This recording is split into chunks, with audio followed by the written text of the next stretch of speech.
I'm Kevin Conner. Marilyn Orr from the Cedars Ranch in Wimberley is here. How are you? I am well, thank you. Happy Earth Week. Thank you very much. Happy Earth Week to you. So you and your husband, Bill, have this 20-acre facility. You do weddings and retreats and people stay in your yurt and all of that. Mm-hmm.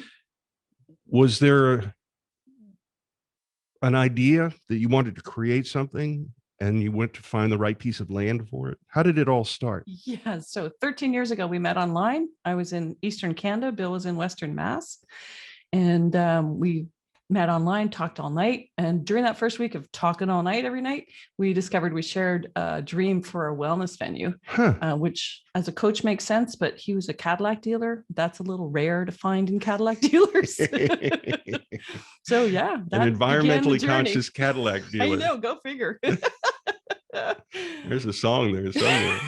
Country probably too. Yeah. So and you started a relationship online that led to getting married and so did you have an idea of where you wanted to be, or you just started looking all around the country? No, we had the idea that it seemed like an impossible dream, and then lots of things happened, including actually GM going bankrupt and expelling certain dealerships that freed us up. And then Bill's daughter met a Texan. They were wanting to get married in the Hill Country. We came and helped look for venues, fell in love, and the idea was born that a wellness and wedding venue in the Hill Country made a lot of sense. And an eco-friendly facility, because there's a lot. The Hill Country is lousy with wedding venues. Yes. And I'm not so sure that all of them are committed to the environment the way yours is. Not as many. We'd love competition with more eco-friendly venues. That'd be amazing. Yeah, the green building movement started in Austin. So we thought there would be loads of green venues, and we're unpleasantly surprised to find that there aren't that many. So how long has Cedars Ranch been active? We opened the fall before COVID hit. That was fun timing. Really? Yeah. Oh, perfect timing. Yeah, huh? great, eh? Yeah. Let's open a wedding venue and put out a record and, It's all good. Kinds of learning to pivot. Yeah. Environmental, social, economic sustainability. Yes. Okay. I understand environmental. Yeah. What is social sustainability? So even just for instance, supporting Black Lives Matter, supporting love is love, that, yeah, if you're in the LGBTQ community, absolutely, we welcome you. And so social intelligence, social connection, valuing humans, all humans, that kind of thing. Mm-hmm. Cool. Yeah. And economic? So sustainability is sustainability, right? So and sometimes what we do to be sustainable feels counterintuitive. So we had pressure for sure to not build solar, to not do rainwater, because, puts us over the budget.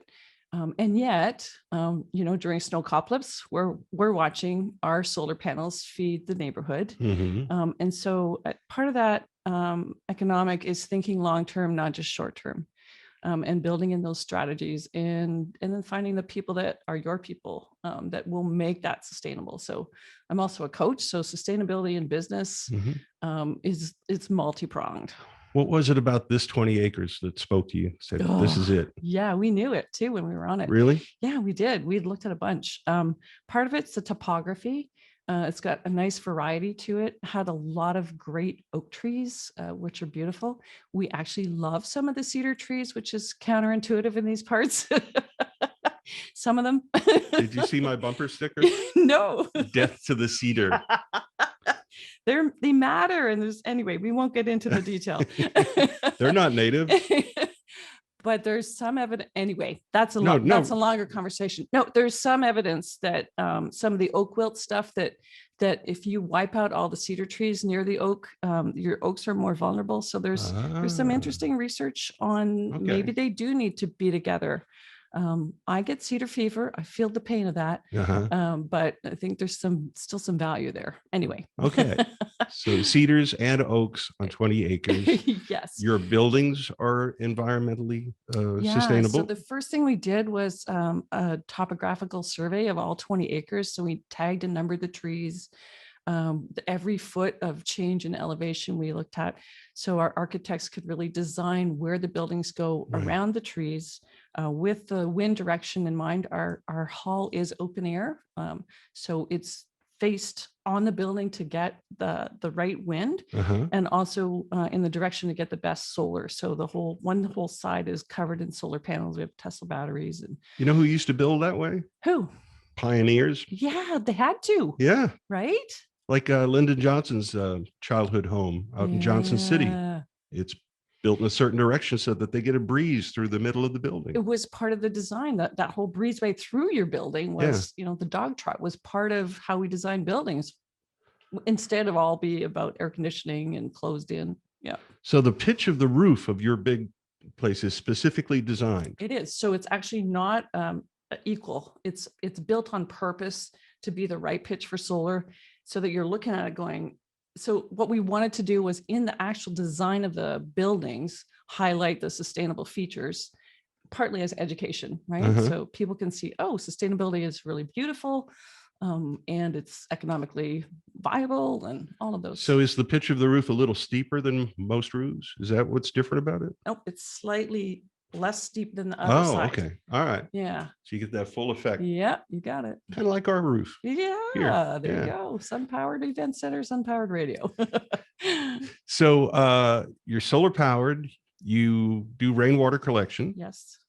And what else? What other So we- facets of? So the buildings, the materials, how they're placed, all of those things. We use a lot of native plants. So we, even just the fact that we let our native grasses grow long, that helps get the water back to the water table, those kind of things.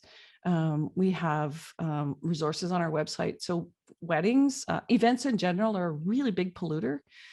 So Yeah. we have a resource page for couples getting married, for instance, on how to have a greener wedding. What are some things you can do? We make sure that our caterers sign a contract with us that they'll recycle. We actually look after the recycling. We don't have a pickup. We take it in ourselves and sort it out. We want them to compost. So just trying to encourage, wherever possible, without being, legalistic or judgy about it, trying to encourage greener ways to do your events. I just heard a little evidence of your Canadian background You there. heard it in there, Out did you? and without. Oh, see, I never hear that. Other people tell me they Just a little still bit, hear the just a little- Canadian. just a little bit. That's funny. Yeah. So, and I guess having healthy green buildings Yes. helps to promote a nice atmosphere for a wedding or for a retreat. I looked at the website, Yeah. a lot of yoga, that Yeah. kind of thing, or Yeah. just Yeah. a company just getting off the grid, if you will, of their usual workplace and So meeting you're there. connected to nature, and that sounds like, okay, being connected to nature is part of sustainability. Yeah. We need nature, but it also is restorative to us as humans. So you're in the hall, there might be a butterfly fly through because it's open air. You're going to hear the birds. You're going to see the trees. You're going to experience the breeze while you're sitting there in that meeting. So Okay. nature is healing and calming. We need that right now. So this time of year, if it wasn't for a pandemic, would be the perfect time Mhm. there. But in the summertime, you prepared for a hot weather wedding? So hot weather wedding is a reality. Yeah. So we know in our business plan, we're going to have fewer August and July weddings. Right. We have, and I can say this on radio, big ass fans, because they are. And we have natural cooling in the building. And because it's on a concrete slab, it's 5 to 10 degrees cooler in the hall. Really? Is it going to be hot still? If it's 105 out, yep, it's going to be hot. Plan accordingly. But you also have a network of green vendors that you work with? Yeah, we're always looking for who are the green partners we can partner with. Huh. Who does dry cleaning, greener, who's, et cetera. Who does radio greener? Who we know, which is why we've supported y'all. Absolutely. Well, we appreciate that. So Marilyn, tell me about your yurt. Yeah, so the yurt is done, and then we should talk about the domes, because the domes are coming. The yurt is 30 foot wide, so it's 706 square feet, round feet. Okay. It's eco luxury is how we describe it. So it has king size bed, has a nice slipper tub, double sinks in the bathroom, washer, dryer, dishwasher. It's a real cabin in a round tent. Is this that glamping thing I've been It is hearing about? glamping. Absolutely. Yeah. 5-star glamping. 5-star glamping. Now, yurts were Mongolian, weren't they? Absolutely. And they wanted to be able to pick up their house and take it with them. Yeah, this one's not going anywhere. Trust me. Yeah, it's not a mobile yurt. No, it's staying right technically there. it is, but no. And again, environmentally structured. Yeah, so it's less of an impact. You're using fewer building materials. It's up off the ground. There's a lot of ways that it's greener, but even stuff in it. The rugs are made out of recycled soda bottles. The front of the cabinets are. We have a light shade that's made from cut cardboard, recycled sea glass in the chandelier, like just Wow. cool little things like that. That again, sustainability can be really beautiful. Yeah, that's nice. And what are the domes? So in the middle of finishing construction on 2 geodesic domes. So they are made out of steel rods that become triangles and create this round, about 12 feet high, 20 feet across structure. So again, smaller, really cool. And Buckminster Fuller. Hopefully ready in about 2 weeks. Yeah. 2 to 3. Yeah. He's the one that came up with the concept.